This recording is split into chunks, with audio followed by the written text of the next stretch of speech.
मुख्यमंत्री मनोहर लाल हरियाणा के विकास के लिए कई योजनाएं चला रहे हैं। जिन लोगों को इन योजनाओं का लाभ हो रहा है, समय समय पर मुख्यमंत्री उनसे बातचीत करते हैं और ये जानने की कोशिश करते हैं कि जो योजनाएं बनाई गई उनसे आम जनता को कितना फायदा हो रहा है।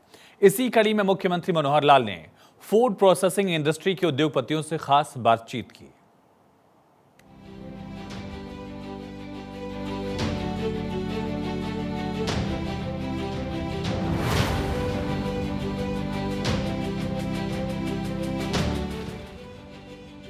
उद्योगपतियों से मुख्यमंत्री मनोहर लाल का संवाद। सीएम मनोहर लाल का फूड प्रोसेसिंग इंडस्ट्री के लोगों से संवाद।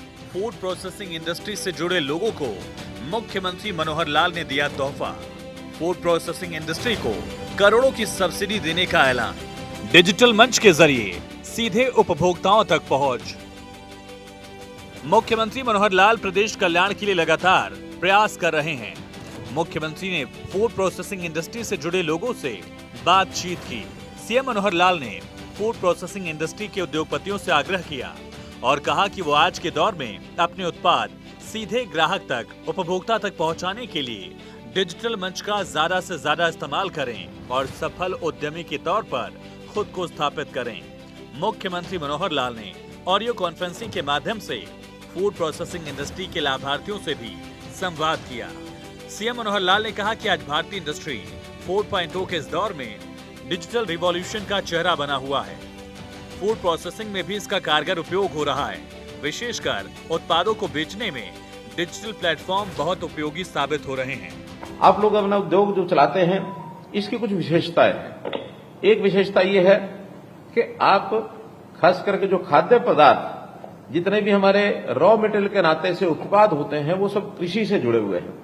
और कृषि, जो कि हमारा प्रदेश कृषि प्रधान प्रदेश है, इसलिए कृषि प्रधान प्रदेश में हमारे किसान का जो उत्पाद है वो आसानी से बिके, उसको ठीक दाम उसको मिल जाए। तो ये बहुत बड़ा विशेष काम है कि जो आपके उद्योग के माध्यम से उनको लाभ हो रहा है। इसी प्रकार खाद्य ये जो संस्करण की जितनी भी परियोजनाएं हैं, जितने भी हमारे फूड प्रोसेसिंग के उद्योग हैं, इसमें रोजगार भी तुलनात्मक, मैं समझता हूं अन्य किसी उद्योग की अपेक्षा सबसे ज्यादा रोजगार इसमें मिलता है। तीसरा, आपके उद्योग के साथ बहुत से और उद्योग भी निकलते हैं, सहायक इकाइयां उनकी जरूरत होती है, जैसे पैकिंग मटेरियल है, जैसे कुछ न कुछ फूड प्रोसेसिंग की इंडस्ट्री में कोल्ड स्टोरेज होते हैं। जो फसल जल्दी खराब होने वाली होती है उसको स्टोरेज करके ही बचाया जा सकता है। तो फूड स्टोरेज के माध्यम से आप उन चीजों को वर्ष भर प्राप्त कर सकते हैं। तो वैसे यही एक उद्योग है जिसका बहुत अधिक लोगों को लाभ हो रहा है। मुख्यमंत्री मनोहर लाल ने कहा कि 21वीं सदी के इस दौर में अधिकतर उपभोक्ता जब भी कोई खाने पीने की चीज खरीदता है तो उस समय वो उसकी ऑनलाइन उपलब्धता भी तलाशता है। इसीलिए फूड प्रोसेसिंग इंडस्ट्री से जुड़े सभी लोग भी डिजिटल मंच का उपयोग करें, अपने उत्पाद सीधे उपभोक्ता को बेच सकते हैं। सीएम ने कहा कि आज फूड प्रोसेसिंग इंडस्ट्री बड़ी ही तेजी से विकास कर रही है। बढ़ती जनसंख्या, बढ़ते शहरीकरण और स्वास्थ्य के प्रति सचेत उपभोक्ताओं के कारण उच्च कोटि की खाद्य पदार्थों की मांग लगातार बढ़ रही है और इन सब पैमानों का ध्यान रखते हुए हमें अपने उत्पादों को बनाना चाहिए। जैसे हमारी जनसंख्या बढ़ रही है, जनसंख्या का दबाव ये बढ़ रहा है, शहरीकरण बढ़ रहा है और स्वास्थ्य के प्रति भी ये एक लोगों की जागरूकता ये बढ़ रही है। तो इसमें एक विशेष आज के समय में अपने इस उद्योग का महत्व हो गया है। हम सब ये भी जानते हैं कि प्राचीन काल में, या भूतकाल कहना चाहिए, बहुत वर्षों पहले नहीं बल्कि कुछ वर्षों पहले तक ये फूड और व्यंजन का जो काम है ये हमारे परिवार के लोग किया करते थे। हमारी दादी, नानी, हमारे बड़े बुजुर्ग, वो ऐसे तरह तरह के व्यंजन बनाने में कितना ही तरह का हमारा जो किचन का काम होता था वो किया करती थी और प्रिजर्व भी करते थे। मुझे याद है भिवानी के अंदर हमारे एक जानकार परिवार, मैं एक बार उनके साथ भोजन कर रहा था उनके परिवार में, तो उन्होंने एक अचार निकाल करके मेरी थाली में परोसा। विशेष प्रकार का स्वाद था उसमें। मैंने पूछ लिया कि बगड़िया जी, ये अचार तो बहुत पुराना लगता है। कहने लगे, हाँ, बस केवल 17 साल पुराना है। यानी 17 साल पुराना अचार मुझे वो खिला रहे हैं। तब मुझे उन्होंने अपनी बात बताई कि उनके परिवार में सैकड़ों वर्ष से ये परंपरा चलती है कि 17 साल पहले का अचार खाया जाता है और हर वर्ष एक अचार का मटका नया डाला जाता है, हर वर्ष एक मटका समाप्त किया जाता है। तो 17 के 17 जो बड़े कंटेनर होते हैं जिसमें अचार डाला जाता है वो एक कमरे के अंदर रखे जाते हैं। तो ये इस प्रकार की प्रथा हमारे यहाँ पहले चलती थी। फूड प्रोसेसिंग इंडस्ट्री को मनोहर सौगात। देश में 2022 में फूड प्रोसेसिंग उद्योग 26 लाख करोड़ रुपए का था। अगले 3 साल में बढ़कर 35 लाख करोड़ रुपए तक होने की उम्मीद। इन उद्योगों में निवेश विकास की व्यापक संभावनाएं। मुख्यमंत्री मनोहर लाल ने सभी उद्यमियों का कृषि प्रधान प्रदेश हरियाणा में फूड प्रोसेसिंग उद्योग को नए आयाम देने के लिए धन्यवाद व्यक्त किया। मुख्यमंत्री ने कहा कि फूड प्रोसेसिंग इंडस्ट्री से जुड़े लोगों ने उद्योग लगाकर न केवल हरियाणा के औद्योगिक क्षेत्र के विकास में बल्कि रोजगार बढ़ाने समेत लाखों किसानों की आय बढ़ाने में भी अपना अहम योगदान दिया है। मनोहर सरकार ने 9 साल में हरियाणा में बेहतर माहौल बनाया।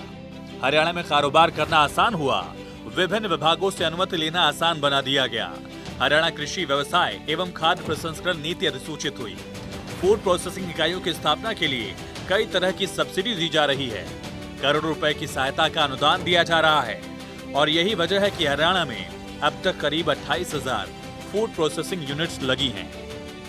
आधुनिकता के आधार पर इसकी आवश्यकता हमें बाजार में पड़ने लगी है, मात्रा भी अधिक चाहिए, तो उसी में से हमारे उद्योग का जन्म हुआ और ये उद्योग बहुत बड़ी मात्रा में आज पूरे देश में हो रहा है। जहां तक मेरे पास जानकारी है कि वर्ष 2022 में फूड प्रोसेसिंग का उद्योग 22 लाख करोड़ रुपए का था और अनुमान है कि 3 वर्ष के बाद ये बढ़ करके 35 लाख करोड़ रुपए का ये अनुमान हो जाएगा, ऐसा हमको जानकारी है। हरियाणा की अगर बात करूं तो हरियाणा में 28,000 यूनिट्स इस प्रकार के लगे हुए हैं जो फूड प्रोसेसिंग का ये काम करते हैं। तो ये जो काम है हमारा एक प्रकार से खेत से लेकर खाने की प्लेट तक जो चीजें परोसी जाती हैं उसमें फूड प्रोसेसिंग के इस उद्योग का एक अपना ही महत्व है। हम किसान के उत्पाद में वैल्यू एडिशन करके अपना लाभ भी कमाते हैं, प्रदेश और देश की इकोनॉमी में उसमें भी योगदान करते हैं। तो इस प्रकार हमने सरकार के नाते से बहुत से लाभ इस उद्योग को दिए हैं। कई प्रकार की नीतियां हमने बनाई है, बहुत सी हमने योजनाएं बनाई है। 4 जून 2018 को हरियाणा कृषि व्यवसाय एवं खाद्य प्रसंस्करण नीति 2018 ये हमने अधिसूचित की थी, जिसमें कृषि व्यवसाय तथा खाद्य प्रसंस्करण उद्योग के लिए अति अत्याधुनिक इंफ्रास्ट्रक्चर ये हमने विकसित किया था।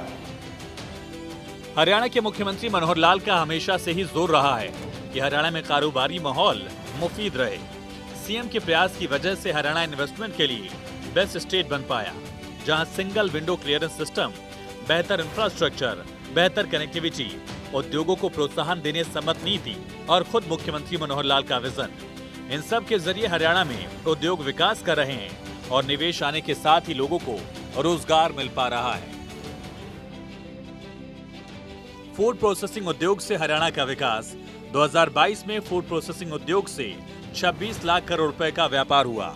2025 तक ये बढ़कर 35 लाख करोड़ रुपए होगा। फूड प्रोसेसिंग उद्योग से लाखों किसानों की आय बढ़ाने में योगदान। नए उद्योग को यदि सब्सिडी का सहारा मिलता है तो उसका उद्योग वायबल हो जाता है, अन्यथा उद्योग में कई बार बड़े उद्योगों के साथ हम कम्पीट नहीं कर सकते हैं। तो इस प्रकार से इसका अपना एक उपयोग हुआ। इसी प्रकार दूसरी जो योजना हमने बनाई उस योजना में बैकवर्ड फॉरवर्ड लिंकेज ये भी हमने की और इसके अंदर पूंजी निवेश की सब्सिडी ये दी जाती है। हरियाणा में ऐसे उद्योगों के लिए हमने 4 अलग अलग क्षेत्र तय किए हैं, 4 तरह के ब्लॉक, ए श्रेणी, बी श्रेणी, सी श्रेणी और डी श्रेणी, ऐसे 4 श्रेणियों में इन ब्लॉक्स को बांटा। सब में अलग अलग दरों के हिसाब से हमने सब्सिडी का ये प्रावधान किया।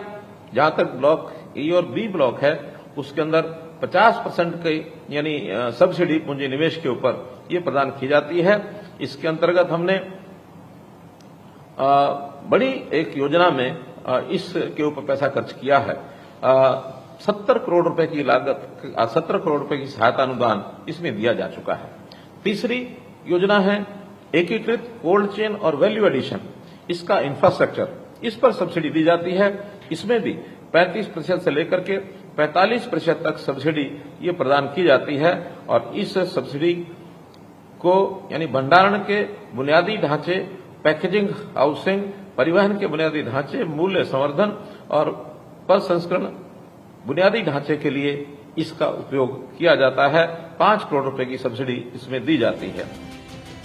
मुख्यमंत्री ने भी फूड प्रोसेसिंग इंडस्ट्री के लाभार्थियों से सीधा संवाद किया और ऐसे सभी उद्यमियों से आग्रह करते हुए कहा कि वो एमएसएमई का लाभ उठाकर अपने कारोबार को तेजी से आगे बढ़ाएं। साथ ही हरियाणा प्रदेश द्वारा उद्यम एवं रोजगार प्रोत्साहन नीति के भी लाभ उठाएं। हरियाणा में उद्यम पंजीकरण पोर्टल पर 6,44,544 उद्यम पंजीकरण प्रमाणित एमएसएमई हैं। 27,370 एमएसएमई पंजीकृत हैं। फूड प्रोसेसिंग इकाइयों के रूप में एमएसएमई पॉलिसी HEEP 2020 के तहत कुल 4,860 इकाइयों ने आवेदन किया। 1,501 इकाइयों को इसके जरिए लाभ भी दिया गया है। वहीं 719 इकाइयों को लाभ देने की कवायद पर काम जारी है। ऐसी योजनाएं बहुत सी बताई जा सकती हैं। इन योजनाओं का अपना एक महत्व है। इन योजनाओं को देने से ही आखिर उद्योग आगे बढ़ सकता है। हम चाहेंगे कि हरियाणा प्रदेश कृषि प्रधान होने के नाते से ज्यादा फूड प्रोसेसिंग की इकाइयां ये शुरू करें, रोजगार को प्राप्त करें और हम अपने उपयोग के लिए हरियाणा में जो आवश्यकता है उसका तो हम उपयोग करेंगे ही। हमारी योजना हम एक्सपोर्ट करने के नाते भी यानी फॉरेन कोऑपरेशन डिपार्टमेंट उसके माध्यम से हम एक्सपोर्ट करने की योजना बना रहे हैं ताकि कोई एक निश्चित ब्रांड बना करके हम अपने यहां से चीजों को बाहर भेज सकें, ताकि उसका हम अपने यहां फॉरेन एक्सचेंज को लाने में भी देश के नाते से भी हम उसका एक प्रकार से उपयोग कर सके, हमको लाभ हो सके। हरियाणा के मुख्यमंत्री मनोहर लाल ने फूड प्रोसेसिंग इंडस्ट्री के विकास के लिए अपने सुझाव बांटते हुए कहा कि फूड प्रोसेसिंग उत्पादों की गुणवत्ता विश्व स्तर की होनी चाहिए ताकि हमारा उद्योग वैश्विक प्रतिस्पर्धा में टिक सके। साथ ही फूड प्रोसेसिंग के दौरान कृत्रिम प्रिजर्वेटिव का कम से कम इस्तेमाल होना चाहिए। ऐसे उत्पाद तैयार हों जिनमें चीनी, नमक और फैट कम से कम हो, क्योंकि स्वास्थ्य के प्रति जागरूक उपभोक्ता ऐसे खाद्य पदार्थों की लगातार डिमांड कर रहे हैं। पैकिंग आकर्षक और सुरक्षित होनी चाहिए।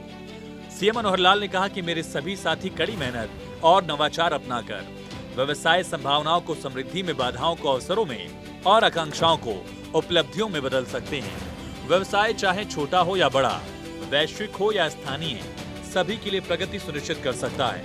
मुख्यमंत्री मनोहर लाल ने कहा कि हरियाणा सरकार विदेशी सहयोग विभाग के माध्यम से प्रदेश की फूड प्रोसेसिंग इंडस्ट्री के उत्पादों की पहुंच अंतर्राष्ट्रीय बाजार तक करने की योजना पर लगातार काम कर रही है, ताकि हमारे कर्मठ उद्यमी अपने उत्पाद को विदेशों में भी बेच सकें।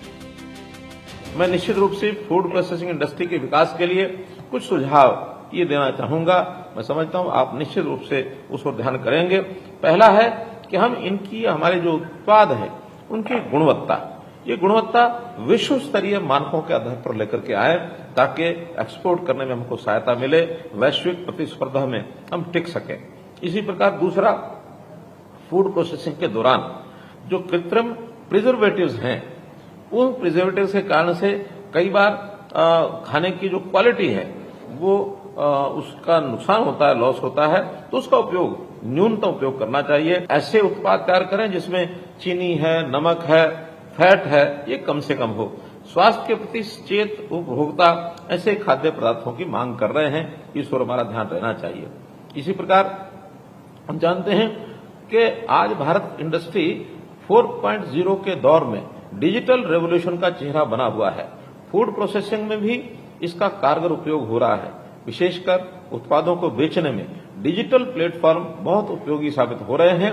ज्यादातर उपभोक्ता कोई भी खाने पीने की चीज खरीदने के समय उसकी ऑनलाइन उपलब्धता ये तलाश कर रहे हैं। बहुत सी ऐसी कंपनियां आ गई हैं जो डिजिटल तौर पर जो मार्केटिंग के माध्यम से अपने उपयोग की चीजें ये घर पर मंगवाते हैं। सीधे उपभोक्ता भी उस पर अपना रजिस्ट्रेशन करा करके इन चीजों को बेच सकते हैं। तो मैं तो इतना ही कहूंगा कि आज के इस अवसर पर जो पाकशाला हमारे घर की पाकशाला होती थी, वो पाकशाला अब हमारे हाथ में आ गई है। हरियाणा के मुख्यमंत्री मनोहर लाल ने कहा कि मुझे उम्मीद ही नहीं, पूरा यकीन है कि हरियाणा के कर्मठ और मेहनती उद्योगपति फूड प्रोसेसिंग के क्षेत्र में भी विश्व में अलग पहचान बनाएंगे। इतिहास गवाह है कि हरियाणा के उद्योगपतियों ने खाद्य पदार्थों के जिस भी काम की शुरुआत की है उनमें क्वालिटी और स्वाद के मामले में विश्व में एक अपना अलग ही मुकाम कायम किया है। वहीं मुख्यमंत्री की तरफ से उम्मीद जाहिर की गई कि सरकार की मदद के जरिए हरियाणा में फूड प्रोसेसिंग की इंडस्ट्री 2025 तक का जो टारगेट है उसको पूरा करेगी और साथ ही निवेश के जरिए स्थानीय लोगों को भी लगातार रोजगार मिलेगा। भारत 24 के लिए चंडीगढ़ से डॉक्टर थानेश्वर शर्मा की रिपोर्ट।